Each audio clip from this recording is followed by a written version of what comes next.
Halo semuanya, Bapak Ibu, apa kabar semuanya? Tadi barusan kita live bersama Pak Gracia Pelo ya, karena yang tadi itu berbicara tentang beberapa ayat yang hilang ya dibandingkan dengan ayat yang hilang dan kemudian ditemukan ya di Alkitab, dan juga Pak Gracia Pelo memaparkan tentang ayat yang hilang di dalam Al-Quran. Nah, kali ini kita akan berbicara sesuatu hal yang berbeda. Di dalam topik kali ini kita akan membicarakan tentang klaim-klaim para Muslim terhadap Mekah, gitu ya, dan termasuk misalnya keberadaan Masjidil Haram, Masjidil Al-Aqsa, dan ini yang akan kita bahas di dalam video kali ini. Terima kasih sudah bersama-sama dengan saya. Terima kasih sudah datang kembali di dalam sesi live ini. Ini hari ini 2 kali live streaming karena belum tentu juga saya ada waktu besok-besok. Jadi ketika ada waktu ya saya sekalian aja lah ya. Ada banyak yang komplain jangan terlalu banyak intro, jadi kita langsung sajalah ke topiknya. Mungkin ada yang mau menghemat kuota mungkin. Jadi ya ini serba salah sebetulnya. Kalau saya langsung to the point, langsung ke materi, nanti ada yang komplain katanya, waduh kenapa langsung saja, ini apa dululah, tunggu dululah gitu ya. Ini kalau lama kali kita tunggu-tunggu yang lain, lalu nanti ada yang komplain, aduh ini kuota habis, langsung aja lah to the point. Ini kadang-kadang waduh gimana caranya ya. Tapi saya usahakan lah ya, supaya kita sama-sama menikmati sajalah ya prosesnya gitu loh. Nah, ini topik menarik sekali menurut saya karena topik ini sebetulnya berasal dari sebuah video yang ditampilkan oleh Al-Fadi di Sirah Internasional bersama dengan Mel Sneaker Corner. Ya, saya juga baru saja sebetulnya mendapatkan informasi ini juga dari hasil analisa dari Mel ya. Dan saya pikir dalam beberapa level, saya pikir ini apa yang disampaikan Mel ini perlu untuk kita pahami, perlu untuk kita dengarkan ya. Di dalam beberapa hal, ada hal-hal yang saya tidak setuju dengan apa yang disampaikan oleh Mel, karena beberapa waktu yang lalu kan si Mel Sneaker Corner dia berpendapat ya mungkin saja sebetulnya Muhammad yang dimaksudkan di dalam Al-Quran itu bukan Muhammad seperti yang dipikirkan oleh Muslim saat ini ya, tapi dia percaya itu Muhammad itu adalah kepala suku Tayaye misalnya gitu ya. Nah, karena sedikit sekali informasi mengenai itu, makanya saya berpikir saya tidak terlalu fokus terhadap argumen-argumen dia beberapa saat yang lalu, sekitar tahun lalu lah ya. Nah, yang menarik adalah hasil analisanya dia tentang keberadaan Masjidil Al-Haram ya, Masjidil Haram ini, Masjidil Haram ya, atau Masjid Al-Haram lah ya. Jadi ini menarik, yang saya pikir ini kayaknya ini, dan menurut saya setuju dengan argumen dia gitu loh. Jadi saya pikir, wah ini perlu disampaikan juga. Saya berharap nanti teman-teman Muslim untuk mengecek juga informasi yang disampaikan oleh Mel ini gitu ya. Nah, kenapa ini saya mau sampaikan? Supaya juga teman-teman Muslim yang mungkin ada keterbatasan mungkin untuk memahami materi yang disampaikan oleh Mel ini, kita akan lihat sama-sama supaya kita bisa memahami sebetulnya argumen yang mereka sampaikan ini apa gitu ya. Nah, jadi sekali lagi ini informasi bukan dari saya. Saya hanya mau meneruskan informasi yang telah disampaikan oleh Mel melalui Sirah Internasional. Ini saya akan tunjukkan videonya. Ini adalah videonya mereka ya, sebentar. Nah, ini wawancara antara Al-Fadi dan Mel ya. Ini yang ada di dalam layar ini namanya si Mel. Saya percaya Bapak Ibu mengetahui kedua tokoh ini. Nah, mereka memang fokus mendedikasikan hidup mereka untuk meneliti tentang peradaban Islam ini gitu ya. Nah, kemudian yang menarik di dalam topik ini sekali lagi tentang Masjidil Haram. Nah, oke, saya tampilkan dulu ya. Saya tampilkan dulu bahwa ini bukan punya saya, tapi dari Sirah Internasional. Nah, itu namanya Sirah Internasional. Dari situlah data-data ini saya ambil ya. Jadi saya tidak mau mengambil kredit dari ini. Saya juga tidak mengklaim bahwa ini hasil penelitian saya, bukan ya. Saya hanya mendapatkan informasi dari mereka dan saya mau teruskan kepada Muslim. Karena kan sebetulnya yang butuh ini kan Muslim, bukan orang Kristen. Orang Kristen melakukan ini sebetulnya hanya untuk menguji klaim-klaimnya Muslim gitu. Itu sebetulnya intinya gitu ya. Kemudian ada ini yang ngamuk-ngamuk di kolom chat, Pak ini Kadrun ya katanya, baru jadi admin saja sudah jangan gitu ya. Santai saja ya. Kalau ada admin, saya kurang tahu admin yang mana yang dia rujuk, mungkin Nightbot mungkin ya. Ya jangan kamu lawan komputer ya kan. Itu kan apa itu bot. Jangan kamu marahi bot. Bot nggak ngerti perasaan manusia, oke? Dia hanya mengerti algoritma. Jadi santai saja. Oke. Nah, terus oke, kita langsung ke topik.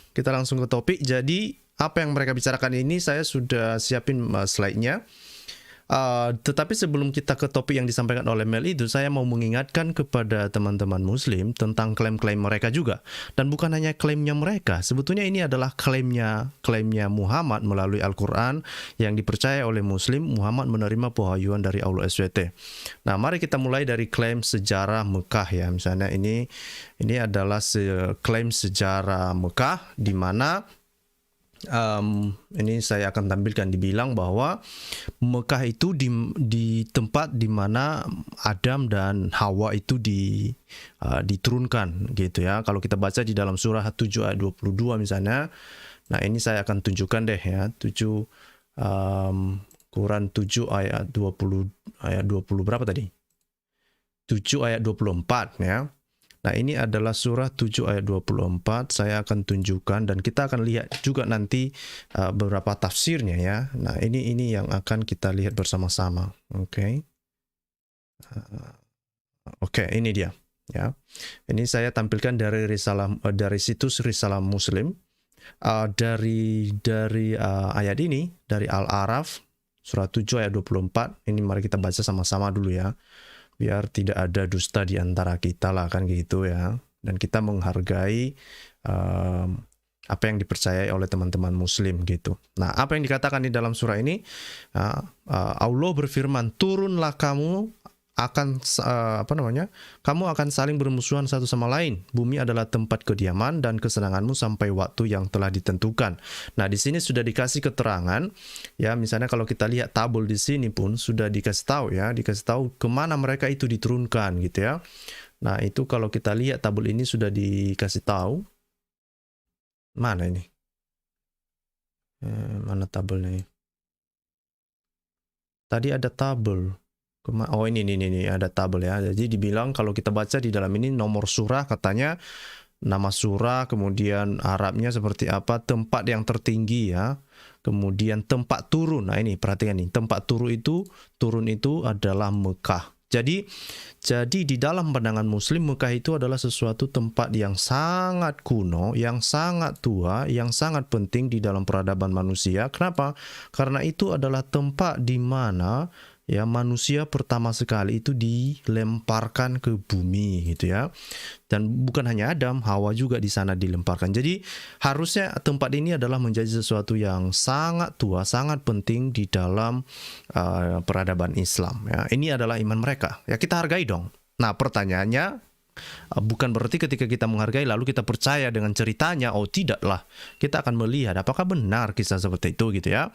Dan bukan hanya itu sebetulnya ya, yang kalau kita baca sebetulnya tafsir mengatakan Adam dilempar dulu ke India kalau nggak salah ya. Di India baru nanti dia ketemu dengan si Hawa dan mereka bertempat tinggal ke Mekah ini, mereka hidup di Mekah gitu. Jadi ini adalah sebuah kota kuno, sangat penting. Nah, masalahnya adalah kalau kita lihat sejarah, ternyata Mekah ini sampai abad ke-7 pun belum ada di dalam peta, itu pula gitu ya. Belum ada di dalam peta sampai abad ke-7.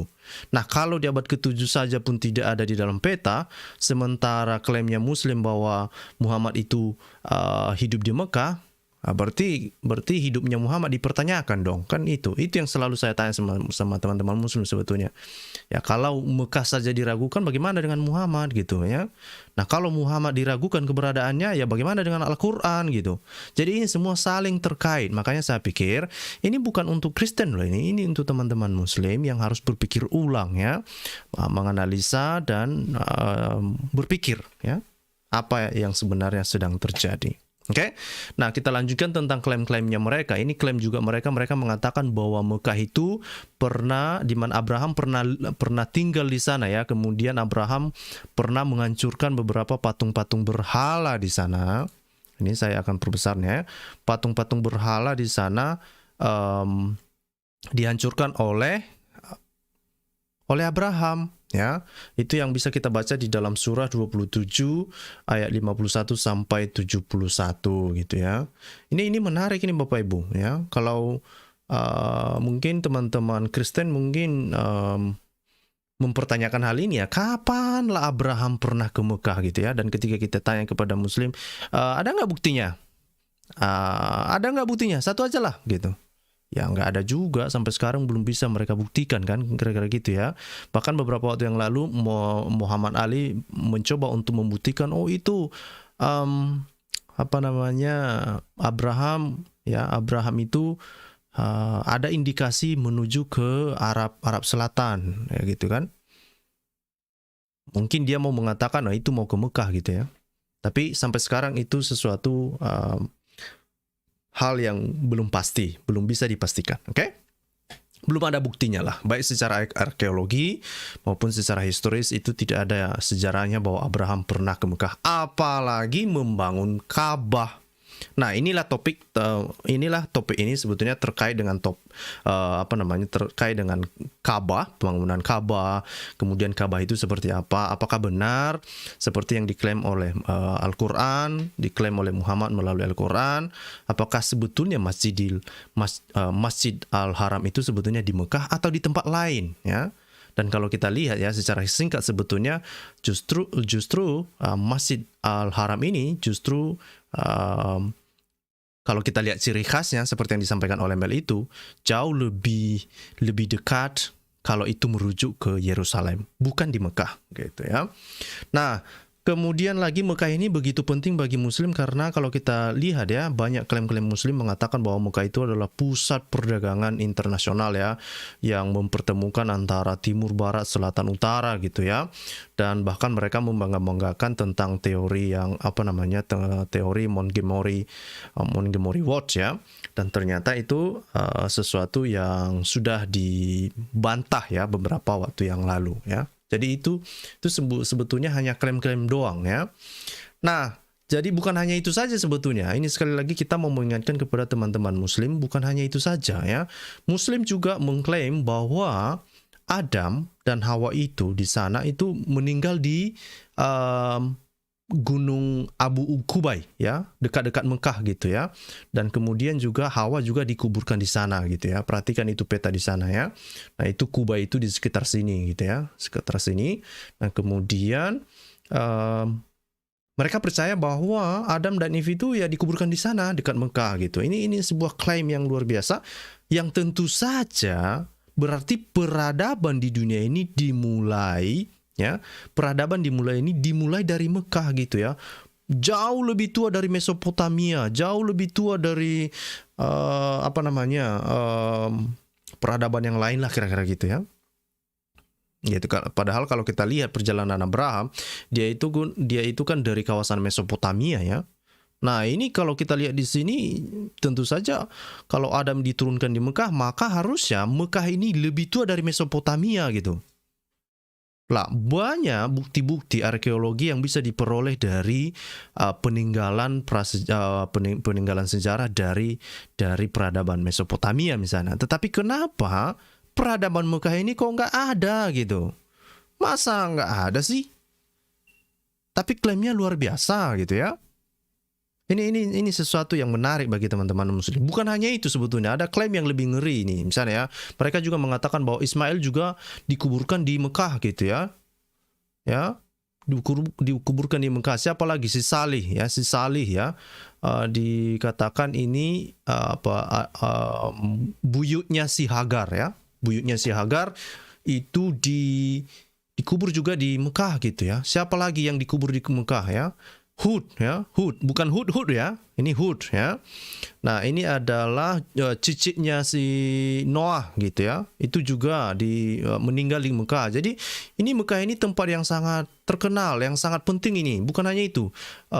Nabi Daniel katanya mereka ya. Bahkan Ibnu Katsir misalnya mengatakan bahwa Nabi Daniel juga meninggal di sana gitu ya, dikubur di sana gitu. Siapa lagi? Bahkan dibilang ini Bapak Ibu, saking pentingnya Mekah itu dikatakan 70 sampai 300 nabi-nabi itu dikuburkan di Mekah. Ngeri nggak ini? Ngeri nih coy. Klaimnya ngeri nih. Ini bukan klaim kaleng-kaleng ini namanya gitu ya. Jadi itulah makanya penting sekali. Dan salah satu klaimnya mereka itu adalah bahwa Abraham membangun Ka'bah itu di Mekah. Oke. Nah, tetapi apa yang disampaikan oleh Mel? Apakah ini seperti apakah pendapat Mel atau analisa Mel atau tinjauan literatur yang dilakukan oleh Mel itu sepakat dengan apa yang diklaim oleh para Muslim? Oh, tunggu dulu ya kan? Tunggu dulu. Mari kita lihat ya apa yang disampaikan. Jadi email inilah orangnya. Ya, ini orangnya Mel ya. Jadi kalau Bapak Ibu mau ketemu sama dia, silakan ketemu sama dia, sampaikan salam saya ke dia ya kan kira-kira gitu toh. Nah, kemudian apa yang paling penting di sini sebetulnya mau saya sampaikan? Mana dia? Oke. Nah, jadi ini adalah orangnya ya. Oke. Nah, apa yang dia sampaikan? Dia memang secara khusus membahas tentang hal ini ya. Oke. Dia membahas secara khusus tentang keberadaan Masjid Al-Haram, apakah memang benar berasal memang awalnya itu dibangun di Mekah atau justru di tempat lain ya.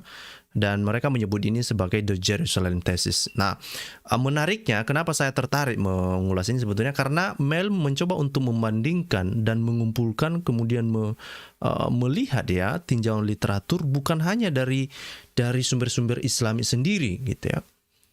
Tetapi dari rujukan Alkitab juga. Ini makanya saya pikir, wah ini kalau demikian, ini sepertinya masuk akal deh ya argumennya si Mel ini. Kenapa masuk akal? Mari kita lihat ya bersama-sama. Nah, ini dulu adalah yang mereka klaim. Muslim mengklaim bahwa Masjid Al-Haram itu ya di Mekah. Ya, tidak pernah di tempat lain gitu ya. Itu yang mereka percaya. Ini yang dipercaya oleh Muslim selama berabad-abad ya. Yang setidaknya mulai dari abad ke-8 lah ini kan sudah dipercaya ya bahwa ini Mekah ini adalah Masjid Al-Haram ini ada di Mekah gitu ya. Wah, ada yang protes katanya ya, jangan terlalu sering kali ngomong-ngomong apa namanya ya kan. Inilah kan. Oke lah, protes aja terus kalian. Oke. Nah, mari kita lanjut. Nah, dikatakan di sini misalnya kalau kita lihat di dalam surah 2 ya, di dalam surah 2 ayat ini surah 2 ayat 144 kalau nggak salah ini. Oh ini ya. Nah, ini di dalam surah 144 ini dikatakan. Nah, ini ada secara khusus penyebutan tentang Mekah ini dan dia juga ya Aulus SWT juga mengklaim bahwa orang Yahudi dan Nasrani itu ya menghadapkan wajahnya juga ke Masjid Al-Haram ini. Nah, kan menjadi pertanyaan kan. Ini kalau kita baca dulu deh. Sungguh kami sering melihat mukamu menengadah ke langit. Entah kenapa lah ya kan. Entah kenapa lah Allah melihat mereka menengadah ke langit. Entah kenapa, nggak tahu juga saya ya kan. Nah, maka sungguh kami akan memalingkan kamu ke kiblat yang kamu sukai. Nah, ini kan yang disuka berarti ini faktor orang ini berarti kan. Ya, yang disukai rupanya, disukai oleh orang-orang yang memalingkan wajahnya itu mungkin ya. Nah, kemana diarahkan Aulus SWT mereka ini yang suka memalingkan wajahnya ke langit? Nah, dibilang sini, palingkanlah mukamu ke arah Masjidil Haram. Jadi ini sangat penting sekali. Jadi arah sholat ke sana kan kira-kira gitu kan orang Muslim kan mereka mengarahkan wajahnya ketika mereka mau sholat misalnya berdoa gitu ya ke sana ke Masjidil Haram. Jadi penting sekali nih. Nah, dan di mana saja kamu berada, jadi dimanapun mereka berada, palingkanlah mukamu ke arahnya kan gitu ya.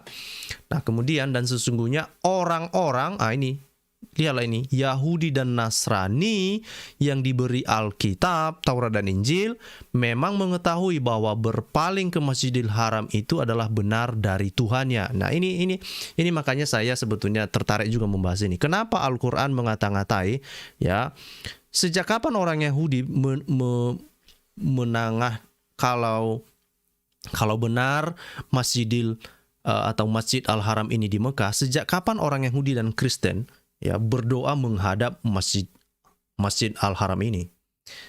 Ya kan? Mengapa ulama SWT mengatakan demikian? Mana ada orang Kristen mengarah-arahkan doanya ke Masjid Al-Haram yang di Mekah? Mana ada? Ini kan sesuatu yang perlu dan inilah salah satunya sebetulnya kenapa saya mau membahas ini. Mengapa ulama SWT mengata-ngatai tentang arah kiblatnya orang Kristen atau orang Yahudi yang mengatakan bahwa mereka menghadapkan wajahnya juga ke Masjidil Haram dan mereka mengetahui bahwa itu adalah suatu kebenaran. Ya sejak kapan? Kapan Tuhan mengatakan, orang Yahudi arahkan tuh wajahmu ke Masjidil Haram yang ada di Mekah? Nggak ada itu. Nggak ada itu. Oke?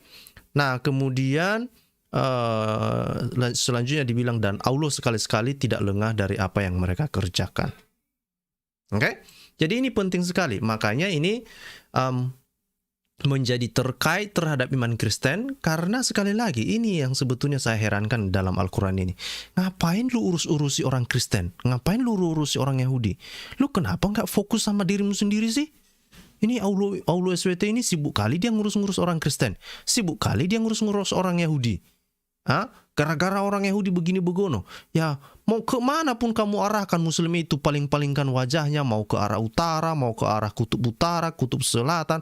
Ya janganlah kamu bilang-bilang, oh itu orang Kristen juga tahu kok itu. Oh itu orang Yahudi tahu kok itu yang benar ya kan. Maka kamu palingkan wajahmu ke arah sana. Ini ngapa-ngapain orang ini? Ngapain? Ini sama seperti apa ya? Sama seperti misalnya kita mau bilang sama orang, bikin yang lurus lah. Terus kita tanya, kenapa lurus ya? Itulah kawanmu kan lurus dia gitu. Ini sesuatu yang menurut saya ada apa-apa sebenarnya. Ada apa sebetulnya Muslim? Ini sepertinya kalau perhatikan, ini Allah SWT ini nggak pede ketika dia mengatakan kepada Muslim, arahkan tuh wajahmu ke Masjidil Haram. Jadi dia nggak pede, dia nggak berhenti di situ saja. Dia harus memakai alasan, dia juga harus mendukung argumennya. Dia mengatakan, tahu nggak itu orang Yahudi dan orang Nasrani ini tahu loh, itu adalah suatu kebenaran loh gitu. Dia nggak pede dengan apa yang disampaikannya. Pede aja dong, gitu. Pede aja, ngapain harus kamu kasih tahu sama orang Mekah sana, itu orang Yahudi itu ke sana juga mereka arahkan pandangan mereka. Aduh. Be yourself ya kan banyak kita mendengar itu kan, be yourself. Wah, kalau saya ada di sana waktu itu saya bilang sama Muhammad, saya bilang, kenapa Allah SWT tidak menjadi dirinya sendiri ya?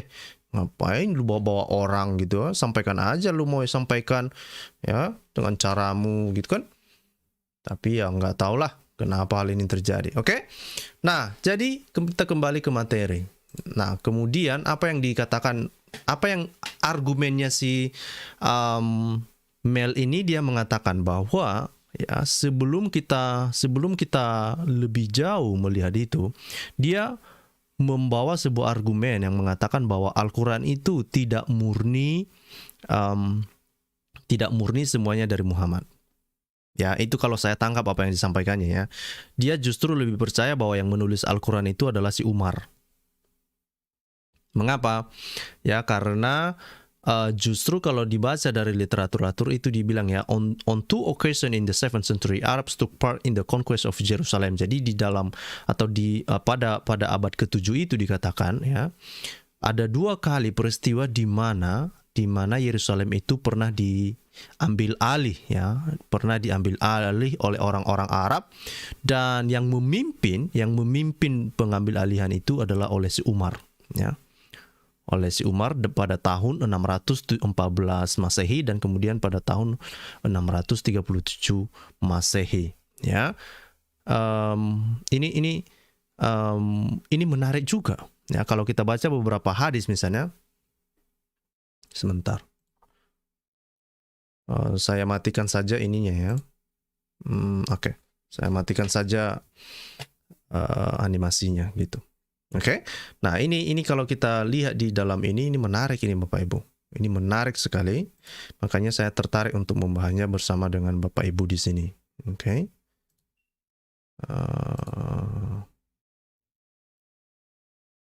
Oke, mana ini? Oke, kenapa jadi terpotong? Kenapa terpotong? Saya coba perbesar dulu ya sebentar.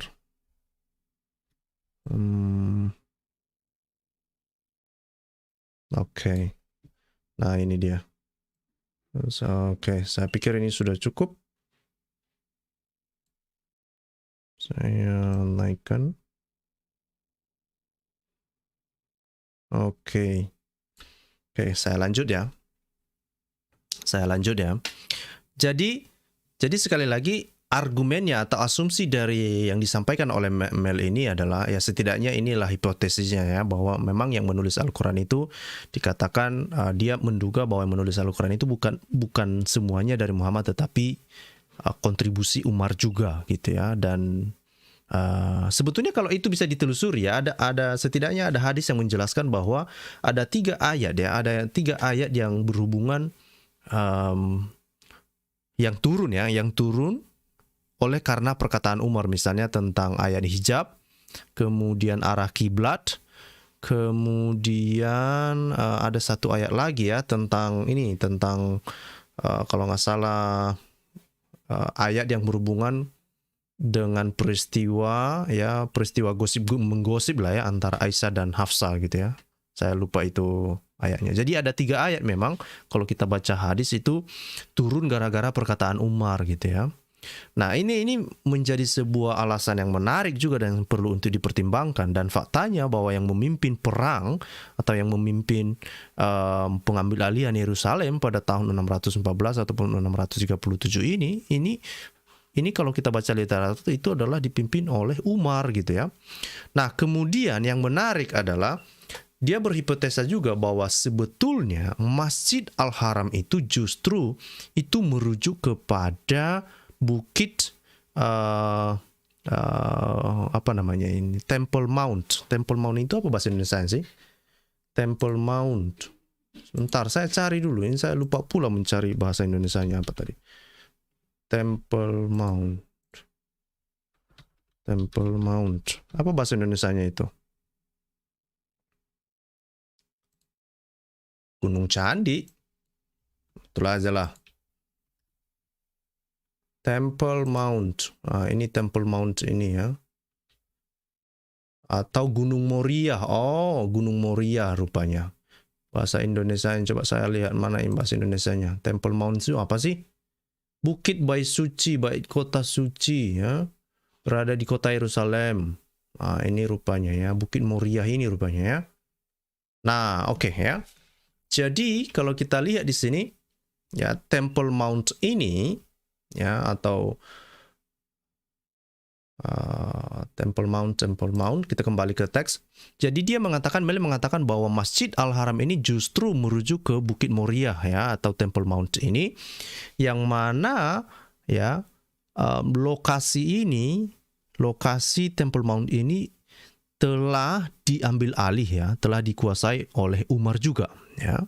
Dan bukan hanya dikuasainya, justru di sana Umar juga membangun masjid Ya, jadi dibilang ya, more specifically the masjid he built on that location where Jews, Christian, and the Saracen belief was associated with Abraham. Jadi di sana setelah dia menguasai Temple Mount ini, Umar juga membangun masjid di sana.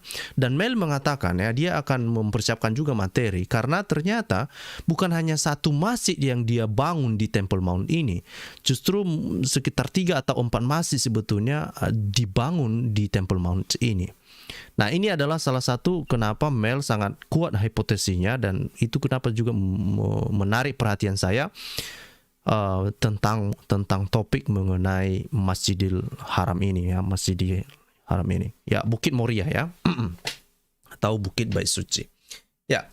Kemudian kalau kita mengikuti hipotesanya ini, maka mari kita lihat ya, ini adalah referensi yang bisa diperoleh dari Al-Quran ya, yang berhubungan dengan Masjid Al-Haram ini gitu ya.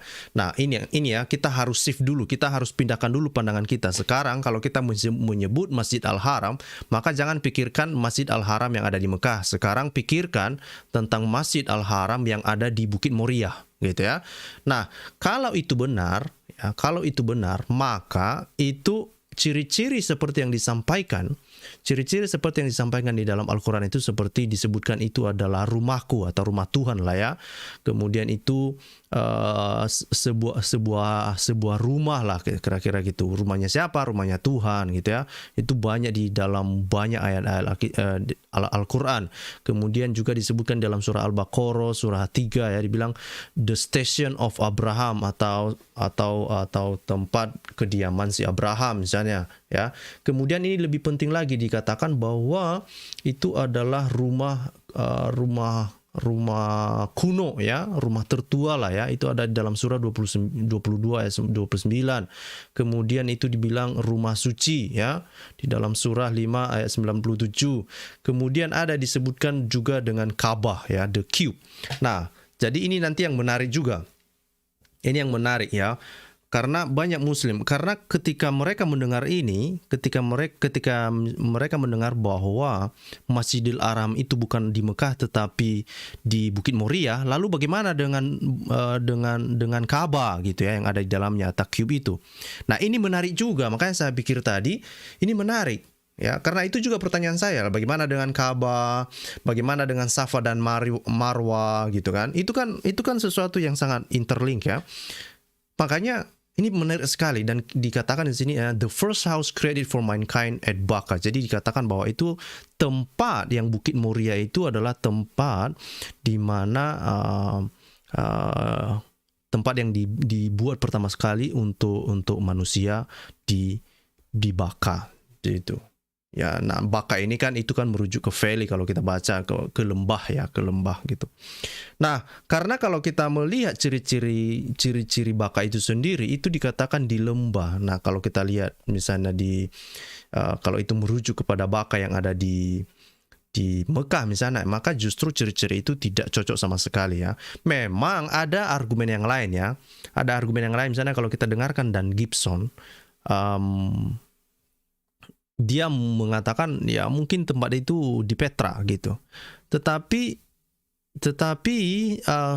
saya sendiri juga masih terus menggali itu. Tetapi khusus untuk ini saya lebih setuju dengan Mel ya, dari hasil analisa ini, karena dia membandingkan antara sumber kekristenan dan sumber dari Alkitab, dan kemudian membandingkannya ciri-ciri yang dituliskan di dalam Al-Quran itu sendiri dan sumber-sumber Muslim. Oke? Nah, inilah yang terjadi ketika kita memandang Masjid Al-Haram ini ada di Bukit Moriah gitu ya. Maka ciri-ciri ini semua harus kita bisa lihat apakah semua ciri-ciri ini bisa ditemukan pada sebuah lokasi atau suatu situs yang disebutkan seperti ciri-ciri ini. Nah, slide selanjutnya kita bisa lihat ya, ini seperti ini ya. Apa yang dikatakan oleh Quran mengenai Masjidil Haram ya, itu adalah sebuah tempat yang dilarang ya, yang dilarang sebagai tempat penyembahan pada awalnya. Nah, ini menarik ya. Ini menarik. Kenapa? Karena pada awalnya itu kan terbatas dan orang-orang Muslim kan tidak diizinkan untuk ke sana kan gitu kan. Karena itu terbatas untuk orang-orang Yahudi saja. Nah, kemungkinan saya juga membaca beberapa komentar dari channelnya ini ya, channelnya Sirah Internasional itu. Kenapa itu disebutkan haram, Masjid Haram? Ya, ada yang mengatakan itu dari bahasa Aram. Nah, kalau itu merujuk ke bahasa Aram, itu haram itu diartikan sebagai telanjang ya. Nah, saya kurang tahu kenapa itu diartikan sebagai kenapa nama itu dikasih Masjid Al-Haram ya. Entah apa yang telanjang di sana, saya kurang tahu gitu kan. Nah, tetapi apakah itu ada berhubungan dengan apakah ada hubungannya dengan misalnya peristiwa Adam dan Hawa yang ketika mereka berbuat dosa lalu mereka telanjang? Saya kurang tahu juga. Ya, ini perlu untuk ditelusuri lebih lanjut ya, karena Mel juga belum sampai ke sana kemari untuk menjelaskan hal itu. Oke. Nah, kemudian ini Mel merujuk informasinya yang dituliskan oleh Paul Ellis ya. Saya juga mencari-cari Paul Ellis ini. Saya berharap saya bisa mendapatkan bukunya secepatnya. Jadi, apa yang dikatakan di dalam surah Al-Baqarah misalnya di dalam ayat 127 misalnya dikatakan di sini, when Abraham and Ismail were raising the foundation of the house ya. Jadi Abraham ini sebagai tempat di mana Abraham dan Ismail itu bertempat tinggal lah di sana kira-kira ya. Oke, kita lihat dulu ya. Surah 127. Coba. Surah berapa tadi? Surah 127. 127. Oke, ya, dikatakan dan ketika Ibrahim meninggikan membina dasar-dasar Baitullah bersama Ismail, ya Tuhan kami terima kepada kami amalan sesungguhnya Engkaulah yang Maha mendengar lagi Maha mengetahui. Oke ya. Meninggikan membina dasar-dasar Baitullah. Ya, mungkin itulah maksudnya mereka membangun Baitullah itu di sana ya, gitu ya. Nah, kemudian apa dikatakan di dalam surah 14 ayat 37 kan dikatakan, Lord, I have settled some of my progeny in a valley without progeny by sacred house. Jadi dikatakan bahwa itu adalah tempat di mana mereka berdiam gitu ya, kira-kira gitu. Nah, pertanyaannya nanti adalah apakah benar kalau ini adalah Abraham? Ini perhatikan ini, Abraham kan dikasih dalam kurung Abraham. Ini kita coba lihat ya, surah 14 ayat 37. Surah 14 ayat 37. Apa yang dikatakan di sini ya? Ya Tuhan kami, sesungguhnya aku telah menempatkan sebagian keturunanku di lembah yang tidak mempunyai tanam-tanaman di dekat rumah engkau. Nah, artinya kan di rumah Baitullah ini kan, artinya ya yang ada di Mekah itulah kira-kira gitu ya. Karena rumahnya Allah SWT itu dikatakan itu Baitullah ya, yang ada di Mekah gitu ya. Nah, tapi kalau ini merujuk kepada Masjidil Haram yang ada di Bukit Moria, maka ini jelas-jelas ini tidak cocok dengan Mekah, karena orang-orang keturunan Abraham justru memang lebih berkembangnya di Israel kan, kira-kira gitu ya, bukan di Mekah ya. Keturunan Abraham ini justru lebih banyaknya berkembang di daerah Palestinian gitu ya, daerah Israel sekarang lah kira-kira gitu ya. Kemudian dibilang di sini, ya Tuhan kami yang bikin agar mereka mendirikan sholat, maka jadikanlah hati sebagian manusia cenderung kepada mereka dan beri rezekilah mereka dari bawaan bla bla bla bla bla. Jadi intinya gitu. Di mana keturunan Abraham itu berkembang biak lah kira-kira gitu ya. Nah, kemudian itu sebagai lokasi atau sebagai situs tempat tujuan untuk berhaji atau menunaikan ibadah lah kira gitu ya. Nah, kemudian apa yang disampaikan oleh Al-Quran di dalam surah Al-Baqarah 196 dikatakan di sini bahwa orang-orang yang melakukan yang berhaji itu harus mencukur rambutnya, mencukur kepalanya gitu ya. Mencukur kepalanya. Nah, kalau kita lihat misalnya tradisi apa yang terjadi di dalam peradaban Israel, apakah mereka mencukur kepalanya ketika mereka melakukan ritual ibadah haji misalnya? Ini juga menjadi pertanyaan ya. Nah, adakah rujukan di dalam perjanjian lama misalnya atau di dalam peradaban Israel kapan mereka mencukur rambutnya? Ya, kejadian apa yang membuat mereka mencukur rambutnya? Ya, ini makanya saya bilang ini harus dilihat ya. Kemudian dikatakan Al-Quran juga memberikan keterangan bahwa ketika orang-orang melewati melakukan perjalanan haji itu, mereka melewati Safa dan Marwa ini. Jadi ini situs penting dan ada disebutkan juga suatu lokasi yang mana sebetulnya Safa dan Marwa. Ini makanya penting sekali. Apakah di Bukit Moria itu ada Safa? Lalu di mana Marwa? Kan gitu ya. Ini menarik ini. Kan gitu ya. Nah, kemudian itu di dalam surah 22 ayat 26 dikatakan, and remember when we assigned for Abraham the place of the house, ya, ascribe to no partner and purify my house for those who circumambulate, ya. Jadi dikatakan ada praktik untuk mengelilingi, ya, circumambulate, ya, mengelilingi, and those who stand and those who bow and prostrate. Jadi ada kegiatan untuk mengelilingi tempat itu. Pertanyaannya kenapa mereka mengelilingi 7 kali misalnya kan? Kalau misalnya Muslim mereka ibadah haji kan mereka mengelilingi tempat itu 7 kali kan?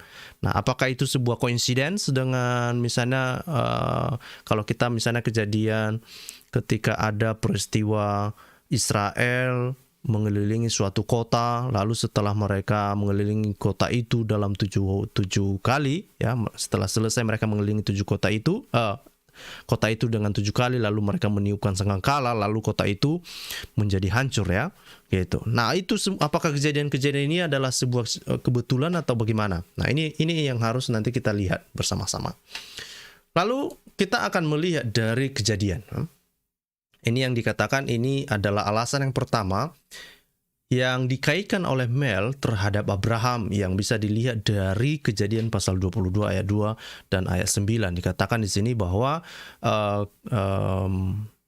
take your son, only son whom you love, Isaac, and go to the land of Moriah. Jadi dikatakan memang Abraham disuruh untuk ke Bukit Moriah, ya, untuk mempersembahkan anaknya di sana, ya. Untuk mempersembahkan anaknya. Nah, jadi kalau ini merujuk kepada keterangan Alkitab, maka masjid ini Mel mengatakan justru kalau kita lihat ini dalam Perjanjian Lama bukanlah sebuah bangunan yang bisa dipikirkan saat ini seperti bangunan masjid yang besar. Justru ini merujuk kepada sebuah altar, gitu ya. Nah, ini dibilang, ya, when they reached the place of God had told him about, ya, Abraham built an altar. Jadi itu sebuah altar, ya, sebuah altar penyembahan, gitu ya. Dan itu di mana? Itu justru ada di Bukit Moria. Jadi ini berhubungan dengan apa yang dilakukan oleh Abraham pertama sekali dalam hidupnya. Jadi justru Tuhan tidak menyuruh Abraham pergi ke Mekah yang di Arab, ya, Masjidil Haram, lokasi Masjidil Haram yang lokasinya di Mekah di Arab, bukan. Justru Tuhan menyuruh Abraham ke Bukit Moria. Ngapain dia di sana? Bukan menghancurkan idol, bukan menghancurkan patung berhala, bukan juga untuk yang lain-lain lah, bukan, ya. Tetapi justru Tuhan menyuruh dia untuk mempersembahkan persembahan. Persembahannya apa? Anaknya, dan anaknya itu adalah Ishak, ya, di sana. Jadi ada tujuan, ada jelas tempatnya, ngapain di sana, ya, dan lokasinya itu di Bukit Moria. Oke. Nah, terus kita lihat di sana, ya. Ini apa yang ada di dalam Masjid Al-Haram, ya, di Bukit Moria ini, ya. Ini kalau bisa kita lihat di dalam Chronicles, ya. Dikatakan di situ juga bahwa Solomon, ya, dan Solomon began, ya, Salomo, ya. Salomo itu yang membangun sebuah rumah di Bukit Moria ini, ya. Kenapa Salomo membangun sebuah kuil di sana? Karena itu dikatakan bahwa hal itu telah disampaikan oleh Tuhan melalui ayahnya Daud, ya. Kemudian inilah kenapa salah satu alasan bahwa tempat itu dijadikan sebagai tempat pertama untuk dibangun menjadi tempat yang paling kuno sebetulnya, bangunan kuil yang dibangun, ya, untuk untuk penyembahan ya, dan itu ada di Bukit Moriah ini ya. Kemudian kalau kita lihat selanjutnya ya, ini yang menarik. Ini makanya tadi hubungannya dengan Ka'bah ya, karena Ka'bah itu kan bentuknya kubus ya, bentuknya kubus. Nah, kalau kita lihat ciri-ciri atau keterangan dari Alkitab, ini kalau kita bisa lihat di dalam ini langsung saja di dalam satu Raja-Raja ya. Di dalam satu Raja-Raja dari di pasal 6 19 20. Coba kita lihat ya. Alkitab itu satu Raja-Raja. Ini menarik bagi saya ini Bapak Ibu. Pasal 6 pasal berapa tadi? 19-20 ya. 19. Oke, nah ini saya perbesar. Oke, mulai dari ayat 19 dikatakan, demikianlah dilengkapinya ruang belakang di dalam rumah itu, di sebelah dalam sekali, supaya di sana ditaruh tabut perjanjian Tuhan. Ruang belakang, jadi ada ruang khusus ya, di ruang bagian belakang itu ada dikasih keterangan yang sangat spesifik. Ini makanya saya juga terkejut melihat ini ya. Kenapa kok mirip seperti Ka'bah, seperti yang diceritakan oleh Al-Quran pula ya kan? Ini menarik. Dibilang di sini, ruang belakang itu ukurannya itu seperti apa? 20 hasta panjangnya, ya kan? Kemudian lebarnya 20 hasta. Kemudian tingginya berapa? 20 hasta juga. Jadi 20 kali 20 kali 20 gitu ya. Nah, itu kan udah jelas-jelas bentuknya itu kubus gitu loh.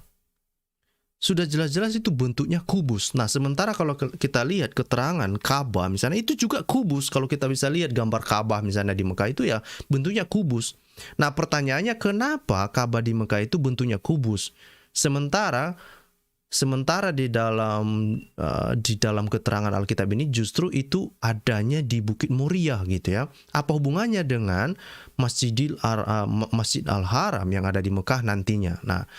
Nah, tetapi setidaknya ciri-ciri khas seperti ini kita bisa melihat ada keterangan-keterangan seperti ini ya, tentang misalnya altar yang dibangun itu dan di dalam rumah yang khusus ini ya, yang di dalam ruang Maha Kudus lah ini dibilangkan.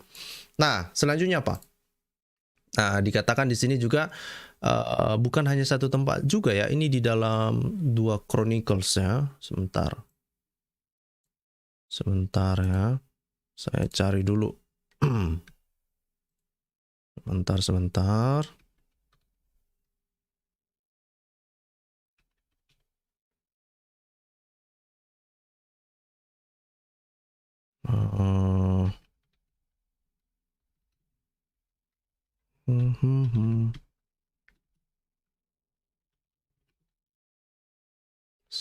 ya. Sebentar. Oke, nah kalau kita lihat di dalam kitab Tawarikh misalnya pasal 3 ayat 3. Mana tadi? Nah, ini kalau kita lihat Tawarikh pasal 3 ayat 3 dikatakan ada ukuran yang sangat jelas di sana, ya. Ada ukuran yang sangat jelas di sana. Kenapanya slide saya aneh-aneh? Ukurannya seperti apa? Ya, 20 cubit ya, 20 kubik. Kemudian juga tingginya 20 kubik. Gitu. Jadi ini bentuknya kubus. Nah, ini makanya sangat menarik sebetulnya keterangan-keterangan yang ada di dalam Alkitab ini ya. Nah, itu gambarnya bisa kita lihat di dalam yang sebelah kiri itu ya. Inilah bangunan altar. Ya, setidaknya itu prototipenya lah ya. Itu prototipenya seperti itu. Oke. Nah, kita lanjut. Nah, terus ini alasan yang ketiga, apa yang disampaikan oleh Mel, kenapa Masjidil Haram ini berada di Bukit Moriah ya. Ini berhubungan dengan haji. Nah, ini dia mengatakan misalnya di dalam Deuteronomi ya, Deuteronomi 16. Oke, sebentar saya akan bukakan ayatnya.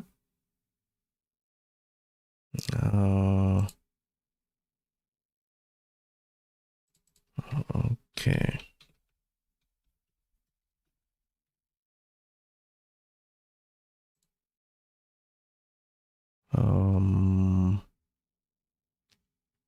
Deuteronomi 16 itu panjang rupanya ya. Itu satu pasal ya. Oke lah. Untuk mempersingkat waktu ya. Untuk mempersingkat waktu saja, kita lihat bahwa apa yang disampaikan oleh Mel di sini ya, di dalam kitab Ulangan pasal 16 ini ada penyebutan tentang kegiatan berhaji ya. Kegiatan berhaji, ada 3 jenis kegiatan berhaji di sana, dan di dalam kegiatan berhaji itu disebutkan namanya itu hak hakazir, kemudian hak hasafud, kemudian hak hasukot. Nah, yang menarik di sini adalah penggunaan kata hak. Nah, rupanya Mel mengatakan bahwa kata hak ini juga lah sebetulnya yang menjadi akar dari penyebutan kata haji itu gitu ya. Nah, ini dibilangnya hajj is a clear Arabic borrowing from the Hebrew hak. Jadi dari kata Ibrani ya, kata haji itu berasal dari bahasa Ibrani ya.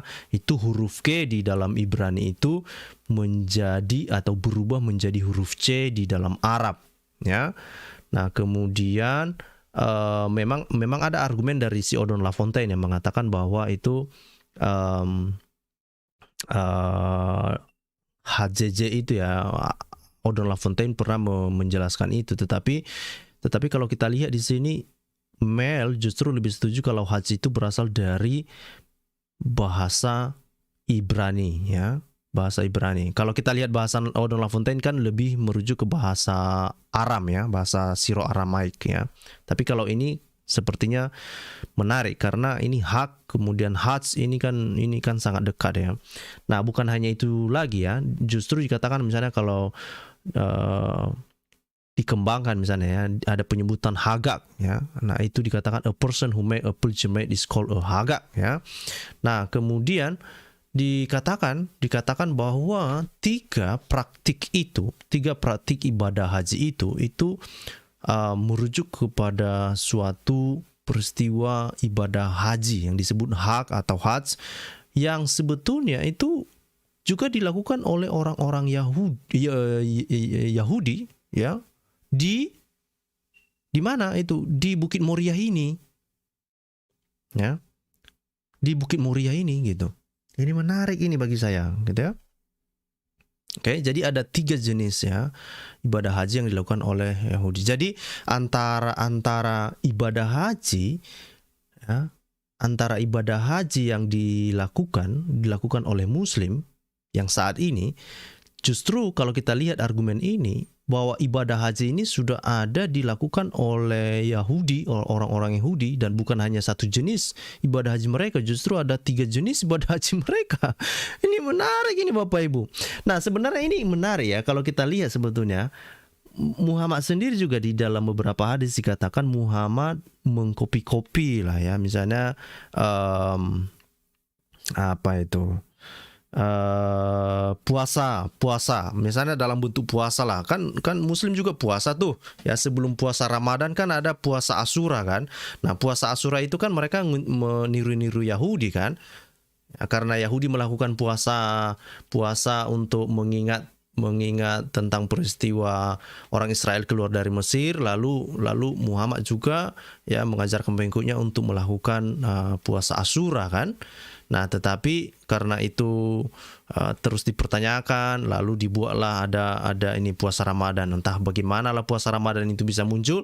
Nah, itu sebuah cerita yang lain lagi. Jadi ketika Mel mengatakan bahwa justru haji itu sudah ada dilakukan oleh orang Yahudi dan ini jauh sebelum Islam ada, ini menjadi menarik. Gitu. Oke? Nah, selanjutnya apa? Ini semakin menarik ini, ya. Ini dikatakan bahwa, ya, ini juga dijelaskan di dalam Talmud ya, Talmud Mishnah ya. Talmud Mishnah itu dikatakan bahwa ketika mereka melakukan ibadah haji itu, mereka mengelilingi tempat yang ada di Bukit Moriah itu sebanyak 7 kali. Menarik nggak itu? Menarik kan? Oke. Oh, ini yang disampaikan oleh Pak Serikum ya. Pak Serikum juga Pak Bambang Nursena juga mengatakan demikian ya. Oke, ini menarik ini. Kalau begitu, berarti Pak Bambang Nursena sepakat dong bahwa memang kata haji itu berasal dari bahasa Ibrani ya, bukan dari Siro Aramaik ya. Ya tidak ya tidak semua apa yang disampaikan Odon Lafontaine kan harus diterima kan, itu sebagai bahan pembanding, dan sekarang kita punya bahan pembanding kan. Nah ini dikatakan Pak Serikum mengatakan Pak Bambang Nursena asal kata haji itu dari bahasa Ibrani yaitu hajj ya.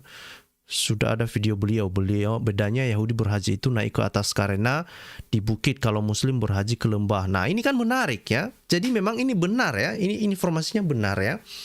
Jadi mereka berhaji di Bukit Moriah itu gitu. Wah, terima kasih Pak Serko. Nah, apa yang menarik di sini adalah bahwa ketika orang Yahudi itu melakukan ibadah haji, mereka juga ya mengelilingi tempat itu sebanyak 7 hari gitu ya. Temple 7 times on 7 days. Jadi 7 kali dalam 7 hari gitu ya. Ini menarik ini. Menarik ini. Oke. Nah, itu bisa kita lihat di dalam Mishnah Sukah katanya gitu ya. Nah, terus ini adalah alasan yang keempat kenapa Masjidil Al-Haram ini adanya di Bukit Moriah ya. Nah, ini misalnya kita bisa lihat juga di dalam kitab Esra ya, di dalam kitab Esra ya, itu bisa dilihat juga disebutkan sebagai rumah Tuhan ya. Dan bukan hanya itu saja ya.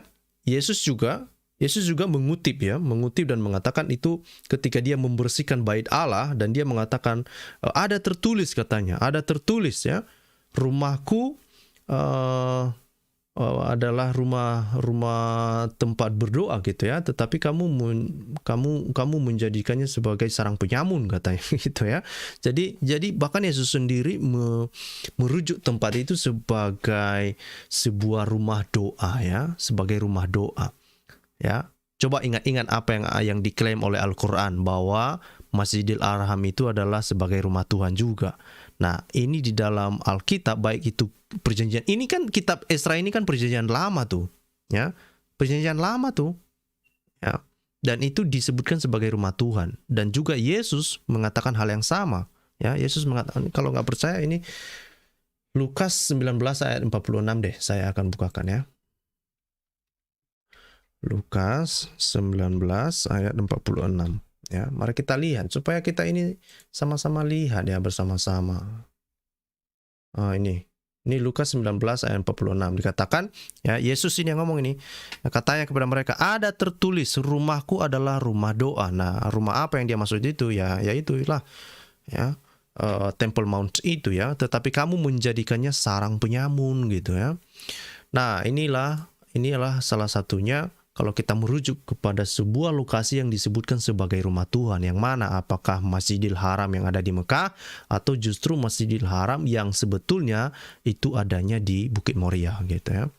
Nah, makanya dan itu bukan hanya satu ayat saja yang menjelaskan demikian, ada di dalam Kejadian pasal 28, dalam Keluaran, kemudian 1 Raja-Raja, dan masih banyak ayat-ayat yang lain. Oke. Nah, kemudian nah, ini kalau misalnya kita mau mempertanyakan tentang kondisi Baka tadi ya. Baka itu kan sebuah lembah gitu ya. Nah, terus kalau klaimnya Al-Quran kan mengatakan bahwa itu rumah Tuhan itu atau rumahnya Baitullah itu diciptakan di Baka gitu ya. Nah, apa yang bisa kita rujuk kepada ini ya? Nah, saya perlu kasih disclaimer dulu. Memang beberapa waktu yang lalu saya pernah berselisih paham juga ya. Artinya saya tidak setuju ketika Baka ini disebutkan sebagai Baka yang di Mekah. Itu benar, dan sampai sekarang saya juga percaya itu. Tetapi ketika penyebutan Baka ini di dalam Al-Quran itu sebetulnya merujuk kepada Baka yang ada hubungannya dengan Temple Mount, justru itu jauh lebih masuk akal. Coba perhatikan apa yang dikatakan di sini tentang ciri-ciri Baka yang diceritakan di dalam Mazmur 84 ya. Nah, ini dikatakan, ini Mazmur 84 dikatakan itu, mari kita buka aja lah ya, Mazmur 84. Mari kita baca sama-sama. Ya.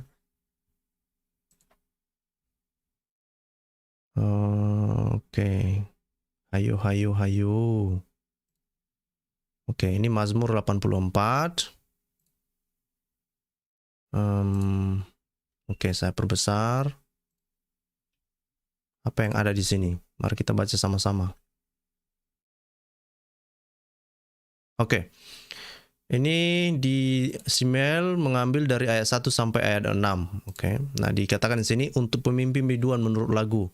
Mazmur Bani Korah, betapa disenangi tempat kediamanmu ya. Jadi ini ya merujuk kepada rumah Tuhan tadi itu ya. Ya Tuhan semesta alam ya. Jiwaku hancur karena merindukan pelataran-pelataran Tuhan ya. Hatiku dan dagingku bersorak-sorai kepada Allah yang hidup. Bahkan burung pipit telah mendapat sebuah rumah dan burung layang-layang sebuah sarang tempat menaruh anak-anaknya pada mezbah-mezbahmu. Ya Tuhan semesta alam, ya Rajaku dan Allahku. Ayat 4, berbahagialah orang-orang yang diam di rumahmu, yang terus memuji-muji engkau. Selah, berbahagialah manusia yang kekuatannya di dalam engkau, yang berhasrat mengadakan ziarah, katanya. Ini kan berhubungan dengan ziarah ini ya, yang ibadah haji lah kira-kira gitu ya. Kemudian di ayat 6 dikatakan, apabila melintasi lembah Baka. Oke. Nah, ini adalah sebuah lembah ya. Baka ini sebuah lembah ya. Mereka membuatnya menjadi tempat yang bermata air, bahkan hujan pada awal musim menyelubunginya dengan berkat. Jadi ada sebuah ini ya, ada sebuah lembah namanya lembah Baka dilintasi ya. Mungkin ketika mereka melakukan ziarah itu mereka melintasi lembah Baka ini. Memang ada dua tafsiran di sini. Apakah ini Baka ini benar-benar suatu lokasi atau ini sebetulnya hanya sebuah ekspresi kesedihan ya. Ya. Nah, tetapi kalau kita ikuti dulu deskripsi ini, maka ini artinya merujuk kepada tafsir bahwa ini adalah sebuah lokasi ya, lokasi jadi secara literal ya. Ini Baka ini adalah sebuah lembah gitu. Tetapi apakah lembah ini adalah lembah yang ada di Mekah? Oh tidak ya, justru kalau ini kita lihat ini berhubungan atau dekat dengan rumah Tuhan. Rumah Tuhan yang mana? Rumah Tuhan yang ada di Bukit Moria tadi, bukan yang ada di Mekah gitu ya. Jadi ketika mereka berziarah, mereka melewati lembah Baka ini gitu ya. Wow, ini menarik sekali ya. Jadi ini justru ciri khas kalau kita lihat ciri-ciri khas atau ciri-ciri tentang Baka yang diterangkan dalam Al-Quran justru lebih fit ya. Ketika itu kita bisa merujuk ke dalam Mazmur pasal 84 ya, dan itu memang di lembah gitu. Oke. Nah, tadi Pak Serikum mengatakan itu yang masjid itu mereka berziarah di ini ya, mereka berziarah di bukit. Ya, orang Yahudi berziarah ke bukit betul, tetapi Baka ini adalah mungkin adalah suatu tempat perlintasan. Jadi mereka mau ke bukit, mereka melewati lembah ini gitu. Itu kalau saya tangkap maksudnya ini ya. Berbeda kalau misalnya kalau kita lihat keterangan atau pemahaman Muslim ya, mereka justru mengatakan bahwa Masjidil Haram ini justru berada di dalam Baka itu sendiri gitu ya, karena Baka ada di situ kan gitu ya, jadi menyatu. Nah ini menarik ini menarik ya untuk menjadi sebuah diskusi lah ya. Kemudian ini adalah alasan yang keenam, misalnya itu mengenai mencukur rambut ya. Ini pertanyaannya kenapa? Dari mana Muslim mencukur rambut ketika mereka berhaji? Apa rujukannya di dalam Alkitab ya? Nah, memang orang Yahudi tidak mencukur kepalanya ketika mereka melakukan haji, tetapi itu bukan berarti tidak ada rujukan ya. Bukan tidak ada rujukan mengenai orang yang mencukur rambutnya ya. Ada orang-orang kebiasaan atau di dalam peradaban orang Israel juga mereka ada suatu masa mereka mencukur rambutnya. Kapan itu? Misalnya ini bisa dilihat di dalam Yesaya pasal 22 ayat 12 dikatakan Yesaya 22 ayat 12. Saya bukakan aja. Ya, Yesaya 22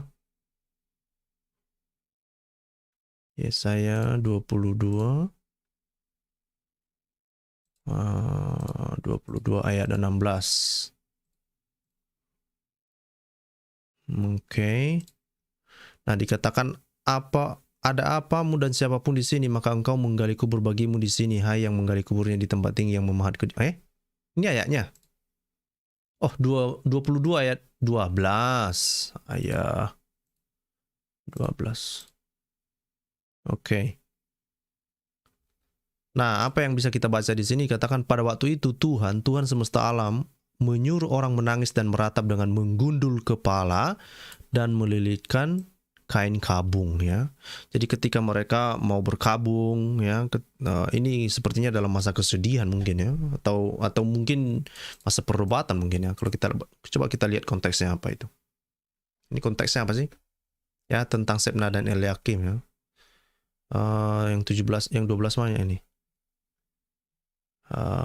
Kelancangan penduduk Yerusalem. Oh ini ya, ketika Tuhan menyuruh orang-orang untuk bertobat lah, ya. Jadi ya, cukurlah kepalamu lah, kira-kira gitu, ya.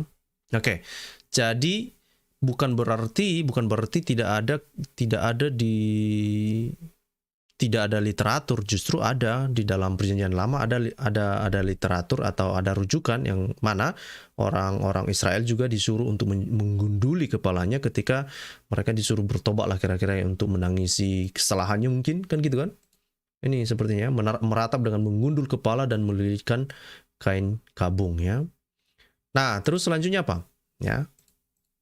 Nah, ini mengenai praktik untuk mengelilingi lokasi tersebut, ya. Nah, misalnya Muslim kan melakukan atau mengelilingi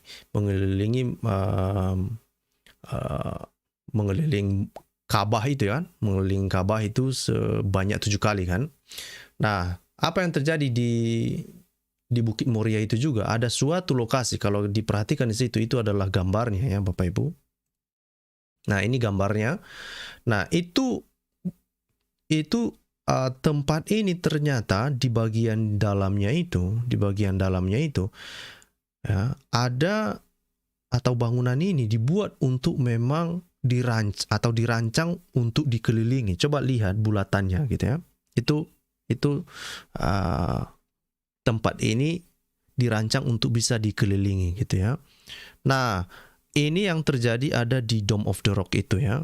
Kalau kita lihat, ini adalah desainnya The Dome of the Rock, itu dirancang untuk dikelilingi, gitu, ya. Nah, kemudian bagaimana kita bisa memperhatikan ini, ya. Dan Mel mengatakan justru ini merujuk kepada Bukit Moria tadi. Oke. Nah, ini kalau dilihat dari Hakafah. Nah, ini perhatikan ini, ya. Tentang ini di Dome of the Rock ini bukan di Mekah, ya. Ini bukan di Arab ini, ya. The Dome of the Rock ini justru adanya di apa namanya, di Yerusalem, ya. Nah, tetapi the Dome of the Rock itu yang saya bilang tadi, bangunannya ini dirancang untuk bisa dikelilingi karena di dalamnya itu ada sebuah batu yang dianggap suci, gitu, ya. Batu yang dianggap suci, ya. Jadi itu memang dirancang untuk dikelilingi, gitu. Bagaimana dengan kebudayaan orang Yahudi sendiri? Nah, ada kebiasaan atau bangunan yang juga seperti itu dirancang untuk dikelilingi, gitu, ya. Dikelilingi, misalnya itu kalau kita lihat Hakafah is a Jewish minhag, tradition in which people walk or dance around a specific object, generally in a religious setting. Jadi mereka juga mengelilingi sebuah tempat ini, ya.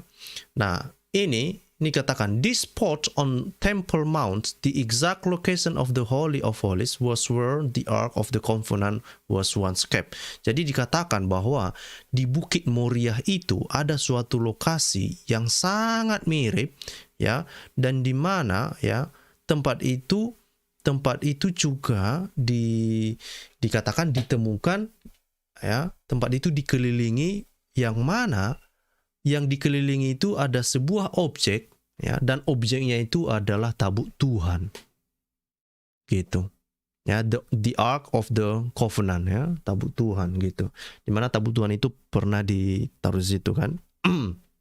Jadi sekali lagi bahwa ini jauh ciri-ciri ya, ciri-ciri khas yang diceritakan oleh Al-Quran itu sendiri justru jauh lebih cocok sebetulnya ciri-ciri yang ada di Bukit Moria itu gitu.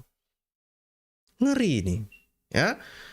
Jadi sekali lagi ini sebagai sebelum Muslim ngamuk-ngamuk ya, ini perhatikan sejarah-sejarah ini, perhatikan informasi-informasi ini, dan kenapa Ka'bah itu dikelilingi ya, termasuk misalnya tadi bentuknya tadi, kenapa dikelilingi 7 kali ya, orang Yahudi sudah melakukannya ya, orang Yahudi juga beribadah haji ya tadi ya.